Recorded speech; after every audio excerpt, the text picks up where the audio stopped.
We are Northern Power Grid. We're the ones who manage the electricity network that powers everyday life for more than 8 million people across 3.9 million homes and businesses in the North East, Yorkshire and Northern Lincolnshire. At Northern Power Grid, we take personal responsibility in providing you with a safe and reliable electricity supply. On some parts of our high voltage network, made up of overhead electricity cables, we have specialist equipment installed to protect it. If the power goes off, it can also help us to get it back on quickly without needing an engineer to go out and fix it. Sometimes, things like lightning strikes, debris, or even wildlife can touch overhead lines, causing the power to go off.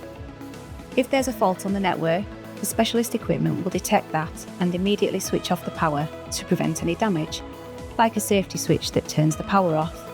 The equipment will wait for a few seconds to see if the problem goes away on its own, like a lightning strike. If the fault is still there, like a damaged cable, the equipment will switch off the power again to keep things safe. It might automatically try to turn the power back on a few more times, but if the problem persists, it will stay off until an engineer can go out and fix it. We always want to deliver a 10 out of 10 service, and we're here to support you 24/7 if you need us.